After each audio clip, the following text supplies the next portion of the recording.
আমাদেরকে দুনিয়ার সমস্ত কাজ থেকে বিরত রেখে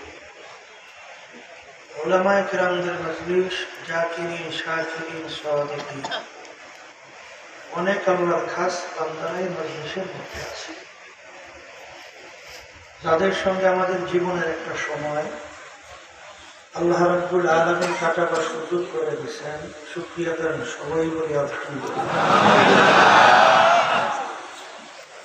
অনেক লোকের কানে মাহফিলের দাওয়াত পৌঁছার পরেও অনেকের সুযোগ থাকা সত্ত্বেও মাহফিল আসে না।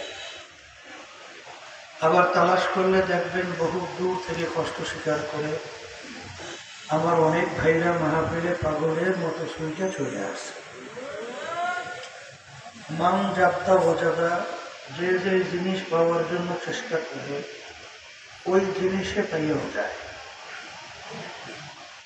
দাদাজান আব্বাজান সর্বনায় জমিনে ঘুমায় আসছে।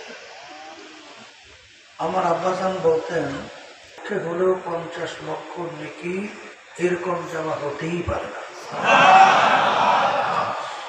নিয়াত যাদের সহি আল্লাহকে রাজি খুশির উদ্দেশ্যে যারা আসছেন, আল্লাহ রাব্বুল আলামিন তাদের আমল নামার মধ্যে লক্ষ লক্ষ নেকি দান করবে।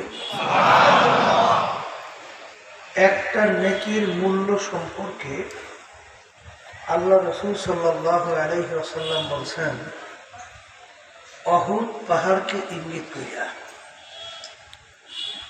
এই পুরা পাহাড়টা যদি স্বর্ণের হয়ে যায়, এর যত মূল্য হবে তুলনা ছাড়া একটা নেকির মূল্য অনেক বেশি। একটা নেকির প্রয়োজন সম্পর্কে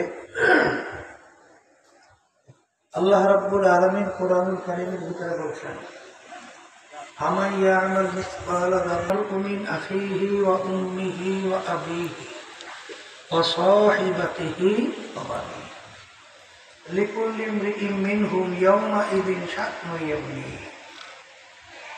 আল্লাহ রাব্বুল আলামিন বলছেন, সন্তান মায়ের কাছে যাবে, মা সন্তানকে পরিচয় না দিয়া সন্তান থেকে মা ভাইগে যাবে।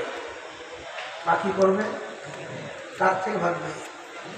বলেন, তাহলে কিয়ামতের ময়দানে সন্তান থেকে মা যদি ভাগে, এখন বলেন তো দ্বিতীয় মায়ের চেয়ে আপন দ্বিতীয় কি আছে? আছে?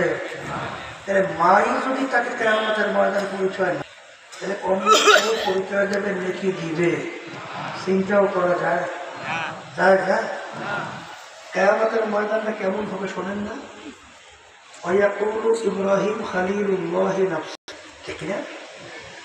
এক শ্রেণী বর্তমানে দেখবেন মুসলমানের ঘরে জন্মগ্রহণ করছে, মুসলমান দাবিও করে।